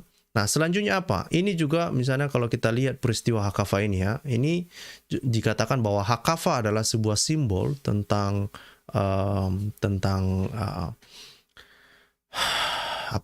perfection dan kesatuan ya, kesempurnaan dan kesatuan gitu ya. Ini bisa dilihat di dalam kitab Yosua ya, di mana orang-orang Yahudi mereka mengelilingi kota Yeriko ya, yang mana mereka mengelilingi sekali dalam sehari, dan itu dilakukan sebanyak 7 kali selama 7 hari dengan membawa tabut Tuhan gitu ya. Nah kemudian pada hari yang ke-7 mereka itu meniupkan sangkakala, kemudian mereka bersorak-sorai, dan apa yang terjadi, tembok Yeriko itu menjadi runtuh gitu ya. Nah apakah ini secara kebetulan dengan peristiwa atau misalnya praktik Muslim yang berhaji kemudian mereka mutar-mutar? Nah ini kan menjadi sebuah pertanyaan yang menarik untuk dijawab oleh teman-teman Muslim. Makanya Simel mengatakan ya sama seperti di dalam Islam ya, orang-orang Yahudi juga mengelilingi dengan searah jarum jam ya, mengelilingi melawan arah jarum jam ya. Dan apakah ini adalah suatu kebetulan? Dikatakan ya, in Judaism starting things from the right side ya is considered to be important, since the right side is the side of cheese, kindness, while the left side is the side of gevurah, judgment. Jadi dikatakan kenapa hal ini ya, misalnya praktik mengelilingi Ka'bah itu mirip dengan apa yang dilakukan oleh Yahudi, yang mereka mulai dari sebelah kanan ya menuju ke sebelah kiri, karena dipercaya bahwa dari kanan itu adalah dipercaya sebagai sisi kebaikan, sementara sisi yang sebelah kiri itu adalah sisi penghakiman gitu ya, penghukuman lah kira-kira gitu ya. Jadi ada alasan-alasan tertentu kenapa hal itu bisa terjadi gitu ya. Ini kan berbicara tentang pandangan mereka kan gitu ya. Nah, ini adalah gambar masjid atau lokasi Masjid Al-Haram yang ada di Mekah. Perhatikan ini ya, ini adalah Ka'bah ya, ini adalah Ka'bah di tengah-tengah ini. Kemudian ada Marwah dan Safa. Ya, kemudian mereka melakukan atau mengelilingi ini, melewati Marwah dan Safa ya. Kemudian ini yang ada di Mekah gitu. Nah, tetapi masalahnya adalah ketika ini ditanyakan, beberapa waktu yang lalu kan saya sudah mempresentasikan ini ya. Karena sebelumnya juga saya berpikir bahwa keberadaan Safa dan Marwah yang ada di Mekah ini, saya dulunya berpikir ini berhubungan dengan penyembahan berhala yang mungkin itu sebetulnya berasal dari agama Zoroastrian ya. Tetapi hari ini pemikiran saya itu jadi berubah gara-gara saya menonton materi dari Mel ini gitu ya. Nah, apa hubungannya dengan Safa dan Marwah, dan kenapa pemikiran saya jadi berubah ya? Artinya posisi saya juga berubah untuk memahami ini. Nanti kita akan lihat ya. Nah, dikatakan di sini bahwa Safa dan Marwah ini berdasarkan apa yang disampaikan oleh Mel, dikatakan bahwa Safa dan Marwah di Mekah itu tidak ada sejarahnya ya sebelum abad ke-8. Ini permasalahan yang ada di Mekah ini. Termasuk jangankan Safa dan Marwah ini gitu ya. Jangankan Safa dan Marwah ini ya. Sejarah Mekah saja nggak ada. Bagaimana ya sejarahnya Marwah dan Safa ini? Memang kalau kita lihat hadis dan juga misalnya tafsir Al-Quran dari ini ya, dari Yusuf Ali. Oke, sebentar saya cari dulu materi saya sebentar. Ini saya tunjukkan karena saya ada materinya juga ini. Karena itu ada hadis yang menceritakan tentang Safa dan Marwah ini ya. Sabar ya, sebentar. Oh ini dia, sebentar. Nah, inilah yang membuat ya saya jadi oke, mana dia ini? Safa dan Marwah. Safa. Oh, ini dia. Nah, ini ya. Oke. Kelihatan ya. Bahkan di dalam Al-Quran juga misalnya kalau kita lihat di dalam surah 2 ayat surah Al-Baqarah 158 ya, itu Allah SWT justru mengklaim bahwa Safa dan Marwah adalah simbolnya Allah SWT gitu loh. Coincidence? Apakah ini adalah sesuatu yang menarik? Nah, dan kenapa saya pikir ini sepertinya ada benarnya apa yang diklaim ini. Selama ini saya menganggap ini ada-ada aja Allah SWT ini mengklaim bahwa Safa dan Marwah adalah tanda-tanda kekuasaannya gitu ya. Tetapi materi ini membuat saya berpikir ya, ini sepertinya ada benarnya gitu. Ada benarnya gitu ya. Tetapi bukan Safa dan Marwah yang ada di Mekah sekarang. Justru Safa dan Marwah yang ada di Bukit Moria, yang ada di lingkungan atau yang ada di Yerusalem. Loh, memangnya ada Safa dan Marwah di Yerusalem? Nah, ini yang menarik. Ini yang menarik. Saya berharap teman-teman muslim harus mendengarkan ini. Inilah poin yang sangat penting dari presentase ini. Apakah Safa dan Marwah ada di Yerusalem atau tidak? Maka jika itu ada, itu artinya Safa dan Marwah yang ada di Mekah saat ini, itu yang ada di Arab Saudi itu, justru itu hanyalah sebuah replikasi dari Yerusalem itu sendiri. Nah, pertanyaannya kenapa itu direplikasi? Kenapa itu direplikasi kalau begitu? Ya. Nah, kalau kita lihat misalnya ya, rujukan mengenai Safa dan Marwah ini ya. Misalnya itu yang dikatakan oleh Aisyah misalnya ya. Nah, pertama mari kita rujuk dulu apa yang disampaikan oleh Yusuf Ali ya. Yusuf Ali ini adalah seseorang yang menerjemahkan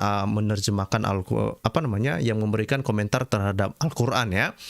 Dan dia menyebutkan tentang Safa dan Marwah ini gitu ya. Yang Safa dan Marwah, dan kemudian juga perhatikan ini bahwa ini kan Yusuf Ali kan menuliskan ini kan setelah abad ke-8 kan kira-kira gitu ya, membuat tafsir ini. Jadi tidak ada histori sebelum abad ke-8 sama seperti yang disampaikan oleh Mel tadi. Maka ini menjadi sesuatu yang itu hanya sebagai informasi tambahan ya. Menjadi informasi tambahan bahwa ada kisah yang mencoba untuk menjelaskan tentang Safa dan Marwah yang ada di Mekah gitu loh. Jadi saya merasa begini, saya jadinya begini, bahwa para penulis hadis ataupun para penulis tafsir ini, mereka mencoba menjelaskan tentang keberadaan Safa dan Marwah yang ada di Mekah. Makanya kalau kita lihat di dalam Al-Quran, di dalam surah Al-Baqarah tadi itulah kenapa juga ya, kenapa ada benarnya ketika Allah SWT mengklaim bahwa Safa dan Marwah itu adalah simbol kekuasaannya gitu. Wow, ini menarik ini. Oke? Ini menarik ini. Nah, jadi juga misalnya kalau kita merujuk kepada hadis ya. Ini hadis misalnya ini dalam Sahih Bukhari. Nah, ini dikatakan di dalam hadis ini Aisyah itu ada seseorang yang bertanya kepada Aisyah ya, ada dialog antara Aisyah dan seseorang mempertanyakan tentang praktik mereka mengelilingi Safa dan Marwah itu ya. Nah, kemudian memang di dalam cerita ini mereka mengaitkan ini menjadi kegiatan para pagan pada saat itu ya. Mereka bilang ini kan mengelilingi Safa dan Marwah ini kan kegiatan yang dilakukan oleh pagan. Ini juga yang saya percaya selama ini. Ya, ini yang saya percaya juga selama ini gitu ya. Karena dari hadis-hadis ini merujuk demikian. Ya, Safa dan Marwah itu adalah justru itu adalah simbol atau apa namanya itu, lokasi dewa-dewa pagan gitu ya. Dan itulah makanya ada orang yang bertanya kepada Aisyah, "Bagaimanalah pendapatmu tentang itu?" Karena kan sebelumnya mereka biasanya mengunjungi Safa dan Marwah itu gitu ya, ketika mereka masih pagan. Nah, dan terus Aisyah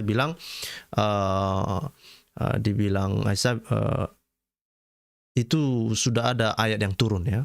Sudah ada ayat yang turun mengatakan bahwa Safa dan Marwah itu nggak apa-apa ya. Kalau kita dibilang kalau Muslim mengeliling Safa dan Marwah itu bukan dosa lagi, karena itu sudah turun ayat mengatakan bahwa itu adalah simbol Allah SWT atau simbol kekuasaan Allah SWT gitu ya. Nah, masalahnya adalah Sahih Bukhari ini ditulis itu di abad-abad 200 tahun setelah atau setidaknya ini ditulis pada abad ke-9 lah gitu. Ya, ini ditulis pada abad ke-9. Jadi sangat jauh gitu ya, sangat jauh. Justru kita sebetulnya harus merujuk kepada literatur yang lebih awal kan gitu. Nah, masalahnya sejarah awal masalah Safa dan Marwah yang ada di Mekah itu nggak ada pula sejarahnya. Itu permasalahannya. Ya, itu permasalahannya. Makanya saya lebih percaya ketika ini justru Safa dan Marwah itu justru merujuk kepada sebuah lokasi yang ada di mana? Di Yerusalem ya. Dan apa hubungannya dengan dengan Bukit Moria tadi? Nah, inilah yang dikatakan oleh Mel ya. Ini mari kita lihat. Ya, ini mari kita lihat dulu apa yang ada di dalam Safa dan Marwah yang ada di dalam Mekah. Dan dikatakan di sini ya, ini Safa ini sebetulnya hanyalah sebuah gundukan katanya, sebuah gundukan yang itu bukan sebuah gunung, ya. Bahkan Al-Fadi juga mengatakan waktu dia kecil, dia kadang-kadang juga datang ke sana kok. Dia kadang-kadang dia masuk ke area Safa dan Marwah ini gitu. Karena itu bukan sesuatu yang mereka anggap sebagai sesuatu yang sangat spesial gitu ya. Tetapi sekarang ini sudah dipagari, sudah dikasih batas-batas sehingga orang tidak bisa leluasa lagi untuk masuk ke dalam lokasi ini gitu ya. Jadi itu bukan sebuah gunung, bukan sesuatu yang sangat unik. Tidak ya. Tetapi bagaimana kalau kita lihat ya, ini peta Yerusalem ya. Ini peta Yerusalem ya. Dan ini yang menarik di sini. Perhatikan peta ini. Di dalam peta ini, di mana sebetulnya Marwah itu, Safa dan Marwah. Nah, ini perhatikan ini. Inilah yang disebut dengan Bukit Moria tadi. Moria, ya, the Temple Mount. Justru Bukit Moria itu sendirilah Marwah itu. Ngeri kan? Saya yakin Bapak Ibu juga terkejut mendengar ini. Saya juga terkejut. Dan inilah penemuannya, coy. Ya. Jadi Bukit Moria itu sendirilah Marwahnya gitu. Marwah ya. Marwah itu ya. Dikatakan di situ the Temple Mounts now with the Dome of the Rock. Jadi itu di Bukit Moria ini disitulah berdiri saat ini the Dome of the Rock itu. Gitu. Jadi Marwah ya di dalam Arabik.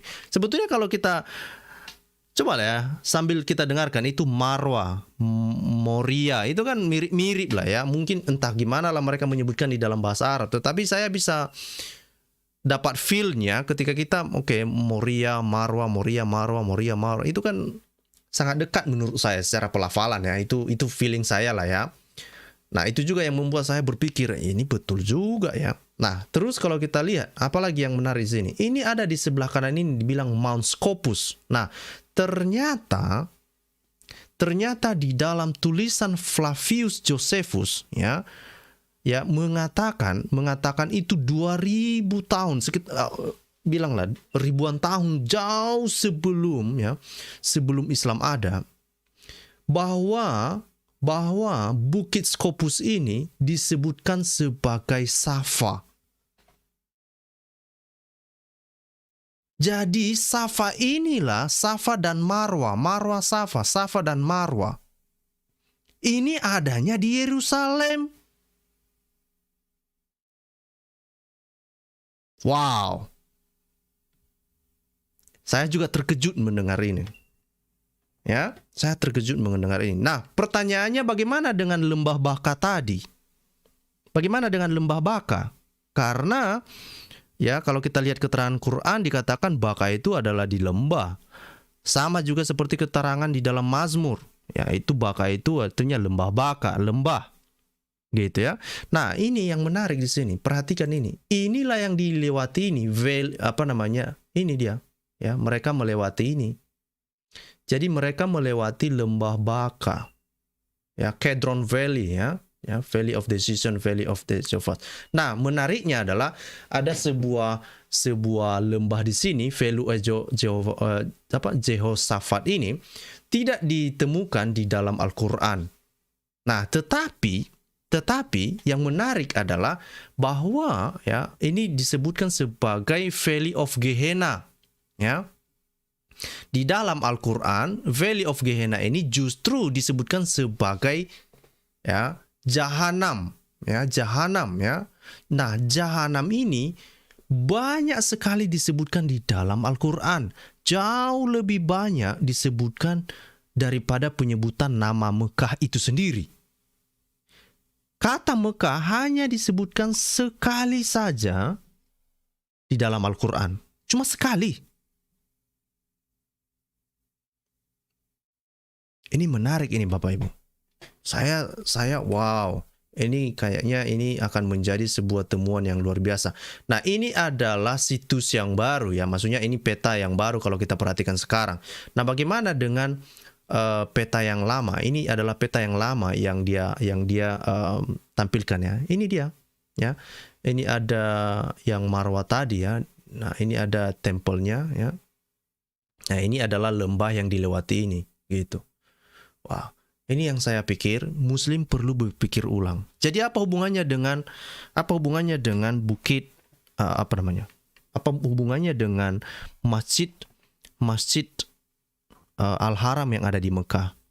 Nah, Mel mengatakan kemungkinan besar bahwa Masjid Al-Haram yang ada di Mekah itu adalah sebuah replikat dari Yerusalem yang dibawa oleh seseorang ya, dibangun di Mekah gitu ya. Nah, itu kalau bisa kita hubungkan ya panjanglah ceritanya kan. Misalnya mungkin ketika ada orang misalnya kalau kita hubungkan ke Adam Malik. Nah, beberapa waktu yang lalu kita tahu bagaimana ada orang yang memberontak kepada Abdul Malik ya.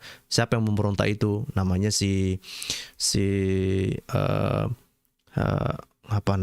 Zubair ya, memberontak dia kepada Abdul Malik, lalu dia kalah, nggak kalah, terus dia lari. Nah, ketika dia lari, dia membawa batu hitam, dibawa ke Hijaz ya. Nah, setelah itu lama-lama dia menggabungkan diri dengan ini Abbasid kan, dan kemudian sebuah situs sejak saat itulah Mekah itu diangkat menjadi sebuah tempat yang memiliki dibuatkanlah historinya gitu ya. Padahal sebelum abad ke-8 ya, sejarah tentang Mekah, sejarah tentang Safa dan Marwah ini saja tidak ada gitu ya. Dan justru ya saya pikir ini sepertinya sangat menarik ya. Ya, jadi saya juga sangat setuju ya. Saya sangat setuju bahwa memang Safa dan Marwah termasuk Ka'bah yang ada di Mekah itu hanyalah replikasi Yerusalem ya. Misalnya Ka'bah yang tadi itu ya, Ka'bah itu hanya mereplikasi tempat yang Maha Kudus di dalam yang ada di bukit Moria tadi itu. Wow. Ini menarik ini. Nah, ini adalah kesimpulan, bukan kesimpulan lah. Ini adalah sebuah perbandingan yang bisa diambilkan, yang bisa dilihat dari perbandingan ini ya. Ini kalau kita lihat di dalam Al-Quran dikatakan itu adalah sebuah tempat yang dibatasi kepada siapa? Ya, dibatasi kepada Muslim untuk memasukinya memang, dan itu kan yang adanya itu kan di Bukit Moria itu ya. Dan itu memang dibatasi, tidak diizinkan oleh hanya orang Yahudi yang bisa masuk ke situ kan, sampai pada tahun 614 kan. Ya, dibilang ya Arabs blocked by Jews ya in 614. Jadi memang itu betul gitu ya, kalau itu merujuk kepada Bukit Moria tadi. Kemudian itu disebutkan sebagai rumah Tuhan ya, rumah Tuhan itu. Nah kalau kita lihat kuil yang ada di bukit atau ya di bukit lah ya, atau di Gunung Moria itu memang disebutkan sebagai rumah Tuhan. Kemudian ada cube ya atau Ka'bah yang ada di Mekah itu merupakan replikasi dari rumah yang ruang Maha Kudus ya, ruang Maha Kudus yang ada di Bukit Moria itu sendiri. Kemudian disebutkan, Al-Quran juga menyebutkan bahwa Baka itu adalah rumah yang pertama, rumah perdana lah ya, yang dibangun untuk manusia, dan itu menjadi simbol sebagai suatu simbol ya, ketika mereka ibadah haji lah kan mereka perlu mengelilingi, dan itu juga terjadi. Misalnya Baka itu adalah sesuatu, kalau bisa kita lihat di Yerusalem, Baka itu adalah sebuah lembah yang dilewati ketika orang-orang Israel mereka melakukan ibadah haji juga ya. Gitu. Itu merujuk kepada tadi Mazmur 84. Kemudian ini yang menarik di dalam Islam. Di dalam Islam mereka mengatakan bahwa Masjidil Al-Haram ini adalah tempat di mana apa tadi itu? Di mana Baitullah itu dibangun lah kira-kira gitu ya. Foundation raised by Abraham dan Ismail ya.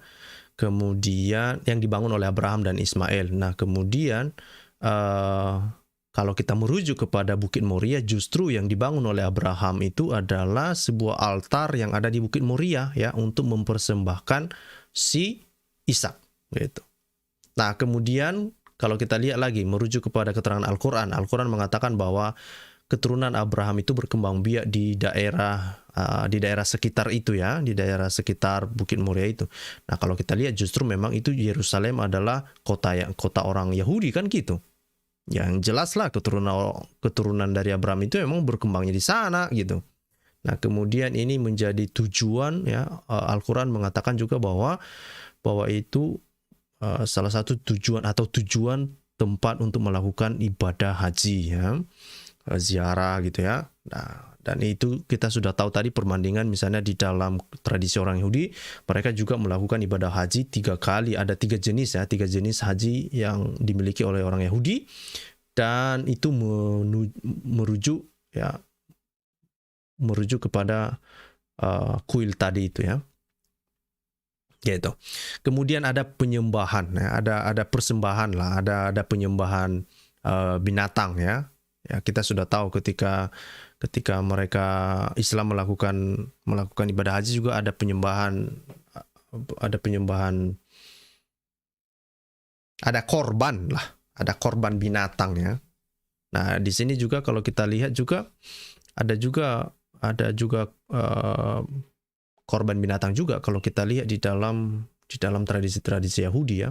Nah ini yang paling menarik adalah tentang kegiatan untuk mengelilingi Ka'bah ya. Nah itu rupanya kegiatan itu juga dilakukan oleh orang-orang Yahudi untuk mengelilingi sebuah lokasi yang ada di Bukit Moria tadi itu, di mana lokasi itu mereka mengelilingi itu karena di tengah-tengahnya ada sesuatu yang sangat suci ya, dan dikatakan di Bukit Moria itu pernah dijadikan sebagai tempat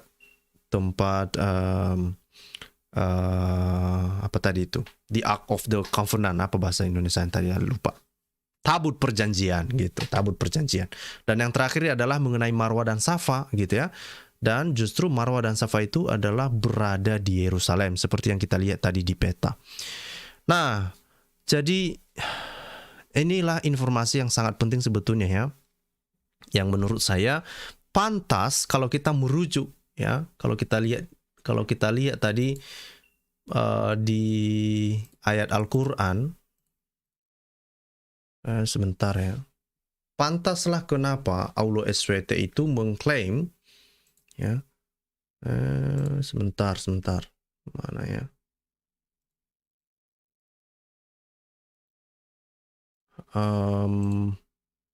oh iya ini ya, ini yang saya maksud ya. Pantaslah kenapa Al-Quran mencatat bahwa Safa dan Marwa itu adalah simbol kekuasaannya gitu ya. Coba aja bayangkan ya.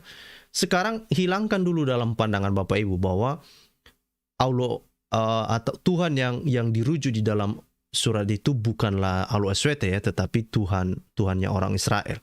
Maka ketika Al-Quran memberikan keterangan bahwa Marwa dan Safa itu adalah sebuah tanda kekuasaan Tuhan, ya sepertinya masuk akal kalau itu justru dihubungkan dengan keberadaan Yerusalem atau keberadaan Marwa dan Safa yang ada di Yerusalem itu, yang mana itu punya sejarah panjang. Punya sejarah panjang dibandingkan kalau misalnya kita melihat Safa dan Marwa, ya, Safa dan Marwa yang ada di Mekah, di Arab Saudi, yang tidak memiliki sejarah dan baru muncul sejarah-sejarahnya setelah abad ke-8 ya. Kita bisa lihat di dalam tafsir-tafsir Al-Qur'an dan kemudian tulisan-tulisan para imam di dalam hadis-hadis. Nah, ini adalah sebetulnya informasi yang paling penting ya. Ini informasi yang paling penting sebetulnya yang saya mau teman-teman muslim ya, jangan sibuk dulu untuk cepat-cepat membantah saya atau cepat-cepat membantah informasi ini. Jangan dulu ya. Ambil dulu nafas, resapi dulu informasi ini, kemudian kamu telusuri gitu ya. Kemudian kamu telusuri. Jangan seperti saya menemukan beberapa komentar begini ya. Dikatakan ketika ini dibongkar, ketika Mel ini mengungkap ke publik, lalu apa yang dilakukan muslim, mereka bilang, lihatlah itu tentang kuil Salomo itu nggak ada sejarahnya lah loh, katanya nggak ada sejarahnya itu kuil Salomo itu. Apa hubungannya?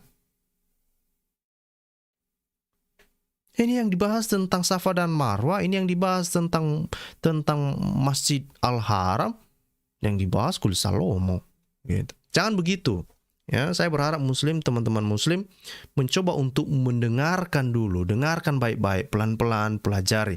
Ini saya akan share sekali lagi informasinya. Ini ada videonya. Kalau teman-teman muslim bisa memahaminya dalam bahasa Inggris, saya berharap teman-teman muslim mendengarkan video ini. Saya akan kirimkan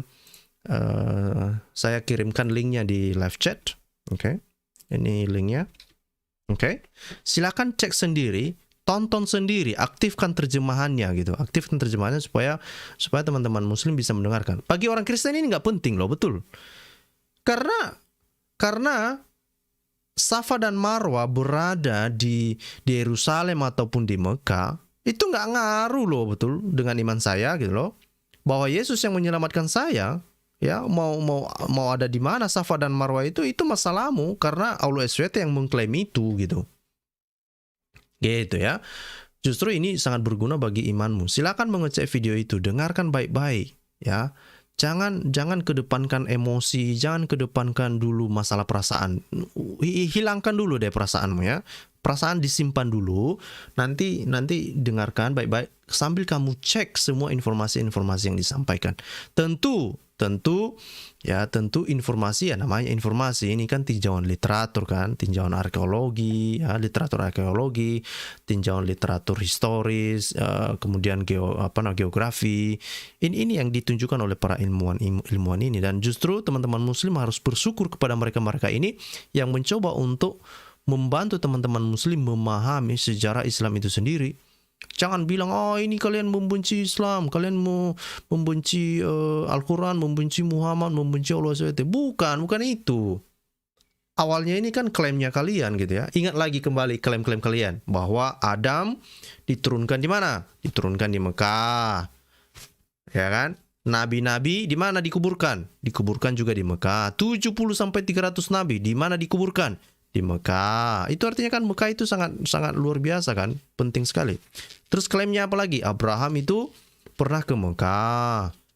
Nah, itu semua klaim-klaim yang menjadi klaim kosong kalau tidak bisa dibuktikan. Nah, teman-teman orang-orang Kristen yang mereka mendedikasikan hidup mereka ya untuk mencari tahu, bahkan hanya untuk menguji klaim-klaim kalian ini loh, betul ya. Untuk menguji ya. Jadi ya berhati-hatilah membuat klaim, ambil nafas dalam-dalam, dengarkan informasi ini supaya teman-teman muslim, bagi saya begini sebetulnya ya. bagi saya sebetulnya begini, ya. Saya berharap teman-teman muslim itu kembalilah ke rumah Bapa. Nah, tapi jangan cepat-cepat ke rumah Bapa di sorga gitu ya. Kembalilah ke rumah yang sebenarnya. Rumah yang sebenarnya apa? Kalau kita dengarkan sebetulnya kisah ini atau cerita yang disampaikan oleh Mel ini, maka sebetulnya keterangan-keterangan yang ada di dalam Al-Quran itu jauh lebih banyak menceritakan tentang orang-orang Israel, tentang Abraham, dan sebetulnya tidak cocok dengan keterangan-keterangan yang dihubungkan dengan Mekah, Safa dan Marwah di Mekah. Apa artinya itu sebetulnya ya? Ada orang-orang di luar sana yang mencoba menjauhkan kamu dari ajaran yang sehat. Mungkin itu dilakukan ya 1400 tahun yang lalu. Ada orang-orang yang mencoba menjauhkan kamu dari kebenaran. Sekarang waktunya kamu untuk pulang ke rumah.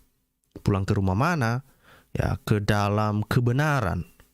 Ya, karena saya sendiri sekarang setelah saya mempelajari secara sungguh-sungguh mengenai Islam ini, saya melihat begini ya. Saya setuju bahwa sebenarnya Islam ini hanya mungkin awalnya itu hanyalah bagian dari bidat itu, mungkin bidat kekristenan yang anti Tritunggal. Ya. Tetapi ya berkembang lalu mereka membentuk sebuah ajaran yang baru lah. Kemudian kan mereka melegitimasi diri mereka untuk membuat Alkitab ya, membuat Al-Quran gitu ya. Itu yang saya percaya setelah saya mendalami semua informasi Islam ini gitu. Nah itu artinya bahwa keterangan-keterangan yang dalam Al-Quran itu sebetulnya jauh lebih banyak sebetulnya menceritakan tentang keberadaan Yesus, keberadaan tentang orang Israel. Ya, sedikit menceritakan tentang Muhammad, sedikit menceritakan tentang apa.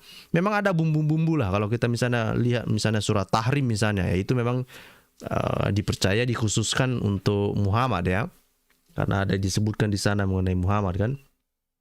Maksudnya tafsirnya ada disebutkan tentang Muhammad. Atau misalnya di dalam surat 33 Al-Ahzab misalnya ya.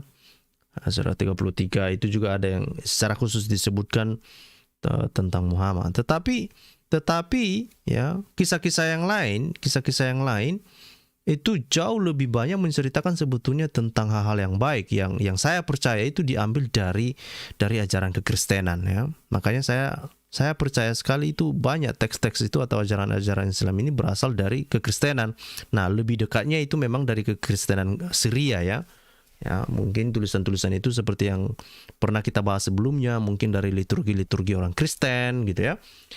Nah, ini yang perlu teman-teman pahami ya.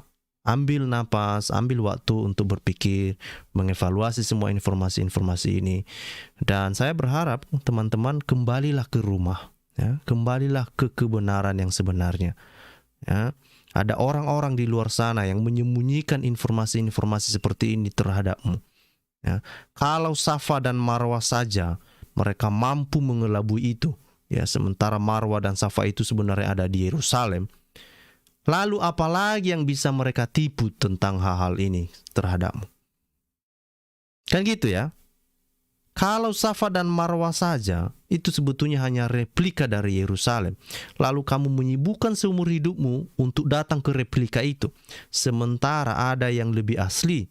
Kalau kamu misalnya merujuk kepada informasi yang saya sampaikan tadi ya. Gitu ya, bahwa sebetulnya Safa dan Marwah itu ada di Yerusalem. Maka sekali lagi kembalilah ke rumah ya. Come home. Okay? Come home. Okay? Mari kita kembali kepada kebenaran. Kebenaran apa? Tentang kebenaran firman Tuhan. Kebenaran Injil. Apa itu Injil? Injil itu ya tentang kerajaan Allah ya, tentang Injil kerajaan Allah, Injil kerajaan sorga. Nah, Injil apa itu? Injil keselamatan lah, ya kan? Yesus sudah mengorbankan dirinya, masa kamu nggak mau ya gitu ya? Yesus sudah mengorbankan dirinya untuk menyelamatkanmu. Lalu karena ada orang-orang di luar sana yang mencoba untuk membelokkan kebenaran dan kamu tertipu oleh karenanya, lalu kamu jauh dari kebenaran itu. Makanya sekali lagi saya bilang, come home, okay? Kembali ke rumah, kembali kepada kebenaran, okay? Nah itu saja pesan dari saya, selalu ingat pesan saya. Terima kasih Bapak Ibu yang sudah bergabung dengan saya. Saya berharap teman-teman muslim fokus untuk mendengarkan ini. Terima kasih yang telah mendukung channel ini juga. Ya, terima kasih. Ini sudah jam 12.15 di sini. Ya, kalau di tempat Bapak Ibu mungkin ada yang sudah lebih malam atau masih belum tengah malam. Ya, terima kasih sudah bersama-sama dan mari kita terus ikuti informasi ini. Saya masih penasaran juga seperti apa karena tadi Mel mengatakan bahwa sebenarnya di Bukit Moria itu bukan hanya satu masjid. Ya, bukan hanya satu masjid yang dibangun, justru ada 4 masjid katanya, 3 atau 4 masjid. Nah, itu yang mau saya tahu, masjid apa saja, terus bagaimana, mengapa, apa yang terjadi, lalu seperti apa sejarahnya. Ini yang akan saya juga masih penasaran untuk melihatnya.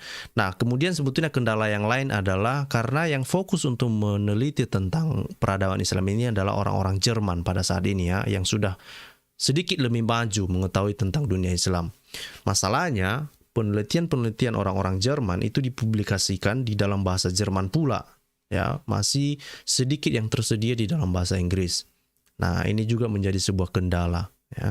Ya, kita tunggulah, mungkin 10 tahun lagi mungkin barulah penelitian-penelitian orang-orang Jerman itu bisa dipublikasikan di dalam bahasa Inggris ya. Kemarin saya mendengarkan J. Smith, informasi juga dari Thomas Alexander, dia mengatakan mungkin 10 tahun lagi lah mungkin ada terjemahan dalam bahasa Inggris dan akan dipublikasikan ke umum gitu ya.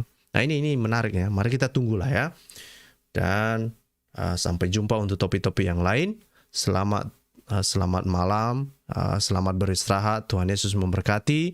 Salam semuanya, selalu ingat pesan saya, Yesus adalah Tuhan, Tuhan kita Allah Tritunggal.